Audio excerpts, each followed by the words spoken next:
वंदे मातरम साथियों। आज के इस प्रोग्राम में हम अर्थमेटिक ऑपरेटर्स के लिए एक प्रोग्राम बनाने जा रहे हैं। यदि आप लोगों ने अर्थमेटिक ऑपरेटर्स की थ्योरी वाला वीडियो अभी तक नहीं देखा है तो आई बटन पर क्लिक कर कर पहले वह वीडियो देख लें और फिर उसके बाद इस प्रोग्राम को समझें।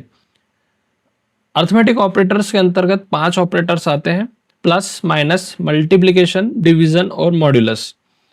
प्लस जोड़ने का काम करता है, माइनस जो है वो हमारा माइनस करने का काम करता है, स्टार का जो सिंबल है उससे हम मल्टीप्लाई कर सकते हैं, प्रोडक्ट निकाल सकते हैं, स्लैश का यूज करके हम डिवीजन कर सकते हैं। ये 4 चीजें तो आप समझते ही हैं।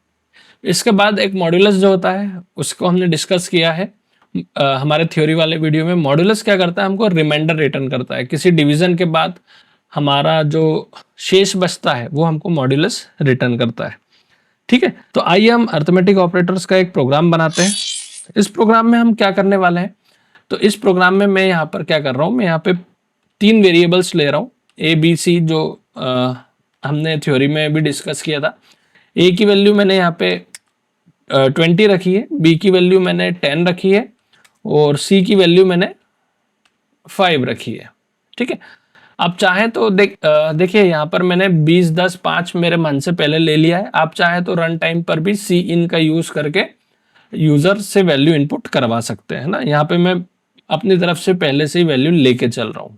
अब मैं क्या करूँगा, मैं ए और बी को यहाँ पे जोड़ रहा हूँ, है ना, और इसका जो भी रिजल्ट आएगा उसको एक ऐड नाम के वेरिएबल में स्टोर कर रहा हूँ। अगली लाइन में मैं क्या कर रहा हूँ, मैं ए माइनस बी कर रहा हूँ और उसका जो रिजल्ट है वो मैं सब नाम के वेरिएबल में स्टोर कर रहा हूँ। इसी तरह से मैंने यहाँ पर ए और बी का प्रोडक्ट किया है, मतलब ए और बी को मल्टीप्लाई किया है और उसका जो रिजल्ट है वो MUL नाम के वेरिएबल के अंदर स्टोर करा है। ए और बी को मैं डिवाइड भी कर रहा हूँ और इसका जो रिजल्ट है उसको मैं DIV नाम के वेरिएबल में स्टोर कर रहा हूँ। अब मैं यहाँ पे मॉड निकाल रहा हूँ, तो मैं यहाँ पे 2 केसेस डिस्कस करूंगा।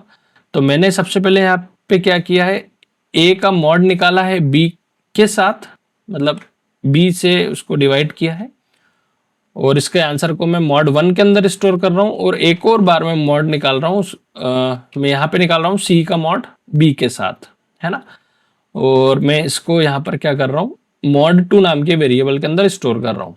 अब मैंने यहाँ पे जितने भी वेरिएबल्स यूज किए हैं जिनके अंदर मैं आंसर स्टोर कर रहा हूँ उनको भी कहीं ना कहीं मेरे को ऊपर डिक्लेयर करना पड़ेगा। तो मैंने एक ऐड नाम का वेरिएबल लिया है, एक सब नाम का वेरिएबल लिया है, एक MUL नाम से लिया है, एक DIV नाम से लिया है, एक mod 1 नाम से लिया है और एक mod 2 नाम से लिया है। तो ये सारे वेरिएबल्स मेरे को ऊपर डिक्लेयर करने पड़ेंगे जिनको मैंने डिक्लेयर कर दिया है। ठीक है, तो अब ये कैलकुलेशन तो हो गया। अब कैलकुलेशन करने के बाद मेरे को क्या करना है, इनके आंसर्स को प्रिंट करना है। तो मैं आंसर्स को प्रिंट कर देता हूँ, है ना। मैं यहाँ पर एक स्टेटमेंट लिख देता हूँ, रिजल्ट ऑफ एडिशन, और एडिशन का रिजल्ट प्रिंट करना है। तो वो किसके अंदर रखा हुआ है, वो ऐड नाम के वेरिएबल में रखा हुआ है। तो मैं यहाँ पे ऐड की वैल्यू प्रिंट करा देता हूँ। एंड एल से क्या होगा, मेरी जो लाइन है वो चेंज हो जाएगी। अच्छा, इसके बाद इसके बाद यदि आपको कॉपी करना है तो आप टर्बो सी प्लस प्लस में कैसे कॉपी कर सकते हैं, तो लाइन को सिलेक्ट करें, कंट्रोल इंसर्ट दबा लें, ये कॉपी हो गया। पेस्ट करने के लिए हम क्या करते हैं, शिफ्ट के साथ इंसर्ट दबाते हैं। अब मेरे को अभी 5-6 आउटपुट चाहिए इस तरह से, इसलिए मैं 5-6 बार शिफ्ट इंसर्ट दबा लेता हूँ। तो ये लाइन मेरी क्या हो जाएंगी, आती जाएंगी, है ना। अब मैं क्या करूँगा, एक बार एडिशन का रिजल्ट प्रिंट कर लिया मैंने, अब एक बार मैं सब्ट्रैक्शन का रिजल्ट प्रिंट करवा लेता हूँ। सब्ट्रैक्शन का रिजल्ट कहाँ रखा हुआ है, मेरा SUB नाम के वेरिएबल में है।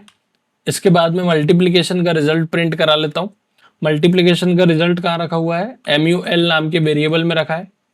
इसी तरह से मैं डिवीजन का रिजल्ट प्रिंट करवा लेता हूँ। डिवीजन का रिजल्ट कहाँ रखा हुआ है, DIV नाम के वेरिएबल में रखा हुआ है। और फिर जो मॉड्यूलस हमने अप्लाई किया था, तो इसको मैं बोल देता हूँ मॉड्यूलस 1 और एक मॉड्यूलस 2 हमारा, है ना। 2 बार मैंने मॉड्यूलस अप्लाई किया है 2 केसेस के लिए। तो मॉड्यूलस 1 और मॉड्यूलस 2, पहले वाले का रिजल्ट का है किस में है, MOD 1 में है, और दूसरे वाले का रिजल्ट का है MOD 2 में है। ठीक है, तो इस तरह से मैंने क्या किया है, सारे के सारे जो आंसर से मेरे प्रिंट करवा लिए। अच्छा, अब आंसर क्या आना चाहिए मेरा, तो देखिए a प्लस बी का आंसर कितना आना चाहिए, 30 आना चाहिए, है ना। ये कमेंट करके मैं यहाँ पे लिख रहा हूँ। तो कमेंट क्या होता है, अगर आपको नहीं पता हो तो आप कमेंट वाला वीडियो जाकर देख सकते हैं हमारा थ्योरी वाली प्लेलिस्ट में। a माइनस बी करने पर कितना आएगा, 20 माइनस 10 करने पर 10 आएगा। और a इंटू बी करने पर हमको कितना आंसर मिलना चाहिए, 200 मिलना चाहिए। a को b से डिवाइड किया तो हमें कितना आंसर मिलना चाहिए, 2 मिलना चाहिए।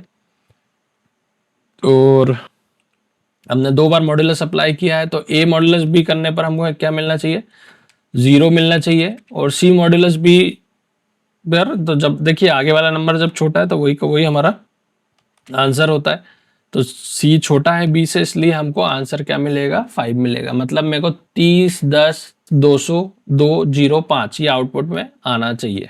ठीक है, हम प्रोग्राम को रन करते हैं। देखिए 30, 10, 200, 2, 0 और 5 ये मेरा आउटपुट में आ गया, है ना। एडिशन का रिजल्ट 20 प्लस 10 30 आ गया। सब्ट्रैक्शन का रिजल्ट 20 माइनस 10 10 आ गया।